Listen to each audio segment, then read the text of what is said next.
सास बहू में झगड़ा हो जाए, हिंदुस्तान पाकिस्तान की बमबारी हो जाए, तू मैं हो जाए, लड़ाई हो जाए, शाम को कहना अम्मा जी अभी तो बोल लो। नहीं बोलोगी? कह देना अम्मा जी, नहीं निकल रहा मुंह से। अरे जय जिनेंद्र बोलो ना। आपके झगड़े हो जाए, विवाद हो जाए, कहना भाई साहब, जोर से बोलो जरा, खाना नहीं खाया है क्या? जय जिनेंद्र।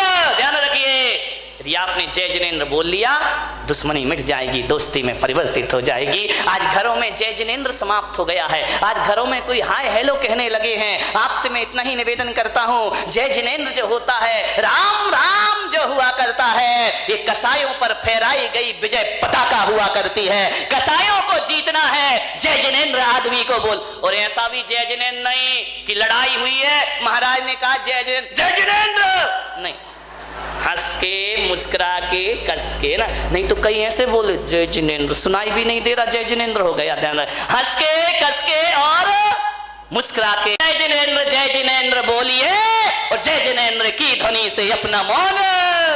कितनी बहुएं नियम ले रही हैं कि हम अपने से घर में बड़ों को जय जिनेंद्र बोलेंगे। हाथ उठाओ जरा। हे भगवान, बाकी सब क्या करने? अरे राम राम बोलना।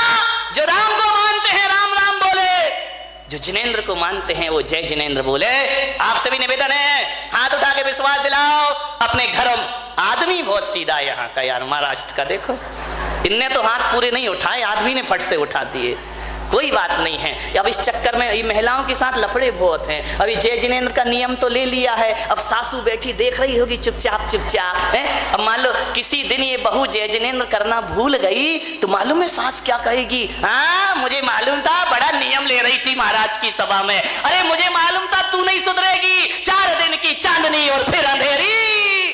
ना बाबा, ऐसे उलाहने मत दो बहू को।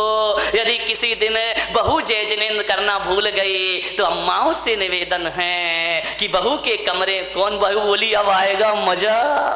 ध्यान रखिए, अम्मा जी जाए और बहू के दरवाजे खटखटाए और बोले बेटी जय, बोल दो ना जय जिनेंद्र। मुंह खुल रहा है क्या तुम्हारा? दही जमा है क्या? विचार कर, बोले बेटी जय जिनेंद्र।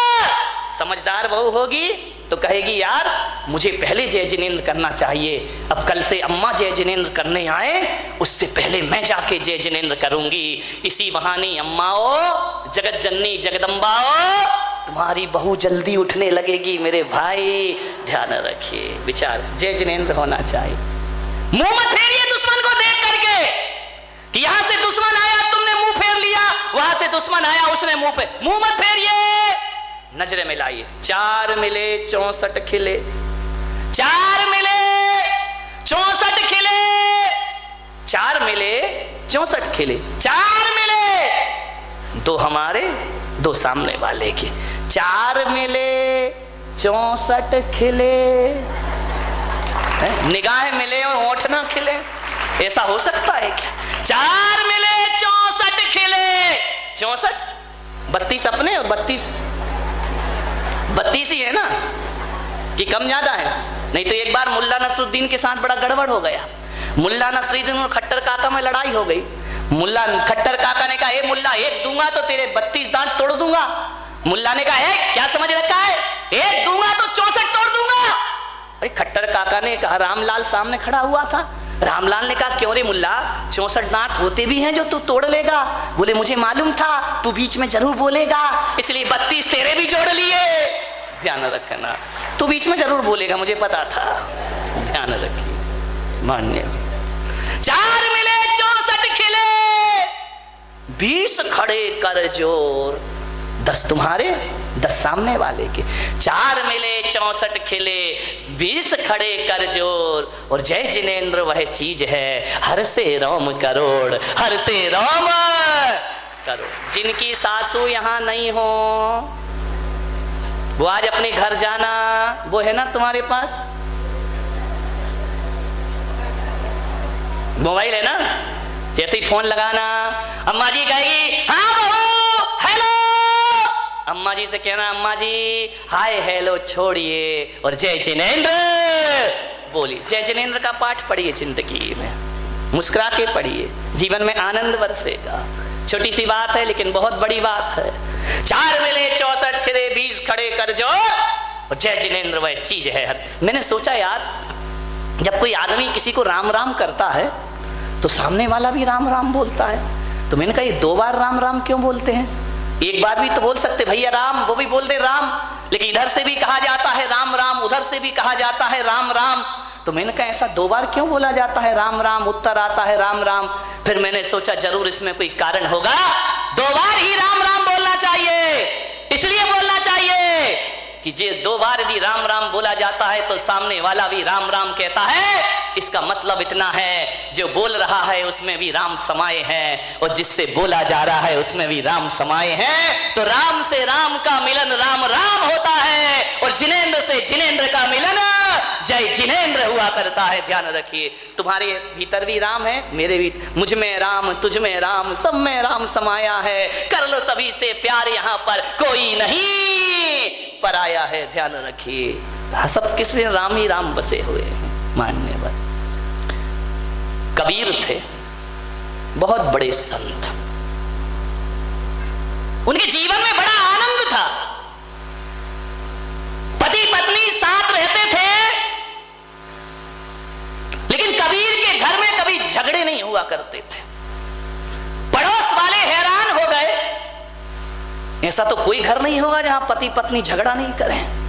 लड़ाई तो होती होगी बिना सिर पैर की, लेकिन लड़ाई तो होगी ना। पति पत्नी का झगड़ा कोई सीरियस झगड़ा थोड़ी होता है। एक बार क्या हुआ, पति पत्नी में झगड़ा हो गया, दोनों तलाक लेने पहुंच गए मजिस्ट्रेट के पास। मजिस्ट्रेट ने कहा भाई पति पत्नी एक बार और सोच लो, ये झगड़ा मत करो, एक हो जाओ दोनों। बोले नहीं नहीं, अब तो तलाक होगी, चाहे कुछ भी हो जाए, अब हम साथ नहीं रहेंगे। अरे तो मजिस्ट्रेट ने कहा थोड़ा और सोच लो, तलाक मत लो। बोले नहीं, तलाक दीजिए, मैं इस आदमी के साथ एक पल भी नहीं रह सकती हो। तो मजिस्ट्रेट ने कहा फिर ऐसा करो, तुम्हारी संपदा का आधा आधा बंटवारा कर लेते हैं, आधा पत्नी को दे दो, आधा तुम ले लो। बोले ठीक है बांट दो। सारी संपदा बट गई। लड़का एक ही था, बोले इसको कैसे बांटे, आधा आधा कैसे करे कि आधा लड़का तू ले ले, आधा लड़का तू ले ले। पति ने पत्नी को देखा, पत्नी ने पति को देखा। बोले यार ये तो बड़ी समस्या खड़ी हो गई कि लड़का एक है, बंटवारा बराबर से नहीं होगा। पत्नी ने पति का हाथ पकड़ा, बोले चल घर। बोले क्यों? बोले अगले साल आएंगे। ऐसा तो पति पत्नी का झगड़ा है। अब 1 साल और निभाएंगे, एक और हो जाने तो बराबर का बंटवारा होना चाहिए। तो पति पत्नी के झगड़ों में ज्यादा सीरियस मत होना, ये तो लड़ते भी हैं और मिलते भी हैं, चलते रहता है इनका। विचार करिए आप, ऐसा कोई घर नहीं है जिस घर में पति पत्नी में झगड़े ना हो। सब जगह झगड़े होते हैं, कबीर के घर में ऐसा नहीं था। बरसों से कबीर अपनी पत्नी के साथ रहता था, लेकिन कबीर ने कभी झगड़ा नहीं किया, पत्नी ने कभी झगड़ा नहीं किया। एक जिज्ञासु ने पूछा कि ऐसा कोई है इस धरती पर जिसके घर में झगड़े ना हो? तो कहा कबीर का घर ऐसा है जहां पति पत्नी कभी नहीं लड़ा करते हैं। जिज्ञासु ने कहा मैं चल के देखता हूं। जैसे ही पहुंचे कबीर के झोपड़े में, कबीर रुई धुनक रहे थे। कबीर से जुलाहा रुई धुनक रहे हैं। जाके जिज्ञासु ने पूछा कि कबीर जी, हमने सुना है कि आप पति पत्नी में कभी झगड़े नहीं होते। कबीर ने कहा यार लड़ने की क्या बात है, मुझ में राम, तुझ में राम, सब में राम समाया है। कर लो सभी से प्यार, यहाँ पे कोई नहीं पराया है। सब में तो राम है, लड़ना क्यों? बोली नहीं कबीर, कारण बताओ कि तुम दोनों में झगड़े क्यों नहीं होते? अरे झगड़े तो भाई भाई में हो जाते हैं, भाई बहन में हो जाते हैं, माँ बेटे में झगड़े हो जाते हैं, आप दोनों में झगड़े नहीं होते? बोले नहीं, हम लोग कभी नहीं लड़ते हैं। कबीर से पूछा वो मंत्र बताओ कि हम भी अपने घर में ना झगड़े। कबीर ने कहा कि बैठो, आए हो, स्वागत है, बैठो मेरी कुटिया में। कबीर ने अपनी पत्नी को आदेश किया कि अरे भाग्यवान, सुनती है? दोपहर के 12 बज रहे थे। कबीर ने कहा लालटेन जला के ला।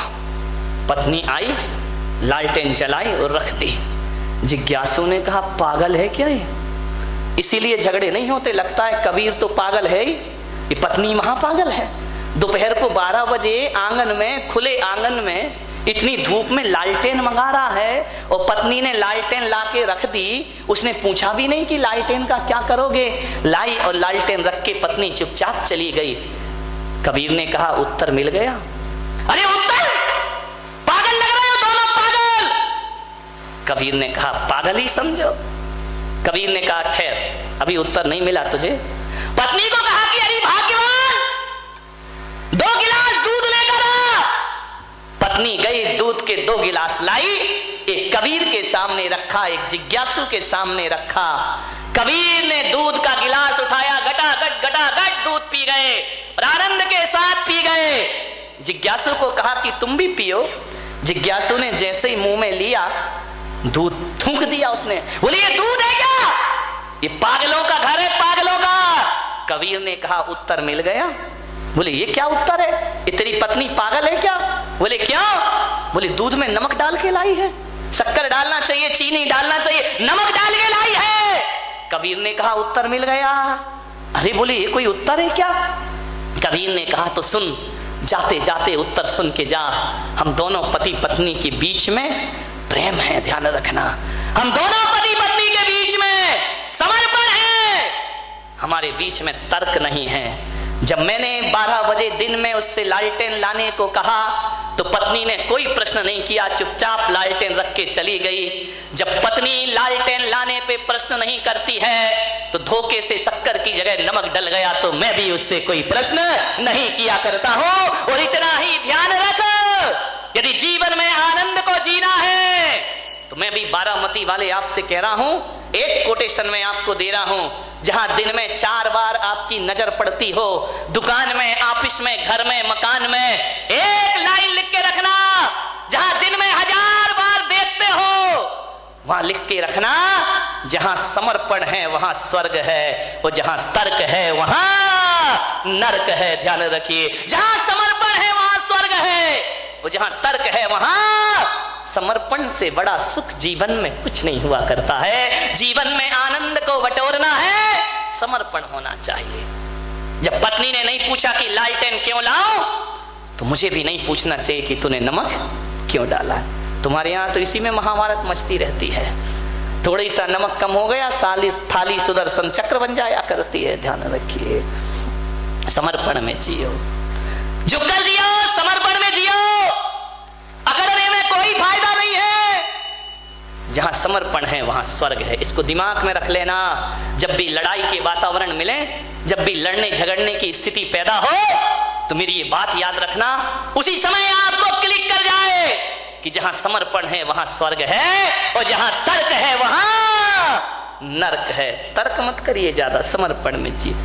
एक गांव के गमारिया बाबा था, रात को 12 बजे अपनी झोपड़ी में बैठा था और अचानक चोर आ गए उसके घर में। अब जैसे ही चोर आए तो गमारिया बाबा ने कहा कौन हो रे तुम? बोले हम चोर हैं। तो चोरों ने पूछा बाबा तुम कौन हो? बोले हम भी चोर हैं। अरे बोले चोर चोर मौसे रे भाई, बोले तू भी चोर और हम भी चोर। बोले उन चारों चोरों ने कहा कि बाबा अब तो अपनी खूब जमेगी। अरे बोले बहुत जमेगी, तू भी चोर और मैं भी चोर। तो बोले क्या करें? बोले बाबा अब थोड़ी सी सहायता करो। बोले क्या सहायता करें? बोले मेरे साथ वृंदावन में चोरी करने के लिए चलिए। बाबा गमारिया बाबा ने कहा चलो यार आज चोरी करते, मजा आ गया जिंदगी का। चारों चोरों को लेकर गमारिया बाबा वृंदावन पहुंचा। एक गोपी के घर में घुस गए। जैसे ही घुसे, सामान इकट्ठा किया, बांधा, पूरे आभूषण कपड़े बांध बूंद के तैयार।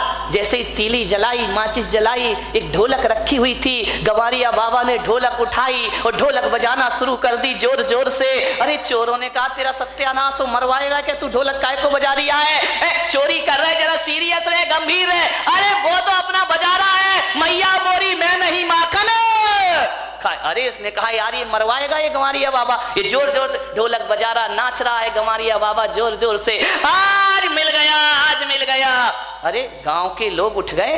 12 बजे रात को इतनी जोर से ढोलक बज रही है। चारों चोर भागे पोटली लेकर के। गांव वालों ने पकड़ा, इतना मारा चोरों को, इतना मारा कि चोरों की कमर टूट गई। लोग अंदर आए कि ढोलक कौन बजा रहा है? लोगों ने कहा, रे गंवारिया बाबा तुम ढोलक क्यों बजा रहे हो? अरे बोले मिल गई तो बजा रहा हूं, मेरे को तो आनंद ही आनंद है जीवन में। बोले ढोलक क्यों? बोले वो 4 चोर आए थे। बोले हाँ। तो बोले तुम क्या कर रहे थे? बोले मैं भी चोरी करने आया था। और तो ढोलक काहे को बजा रिया है? अरे ढोलक देख के मैंने सोचा यार हरि का भजन कर लूं, भगवान का भजन कर लूं। तो बोले ढोलक बजा रहे तुम चोरी करने क्यों आए?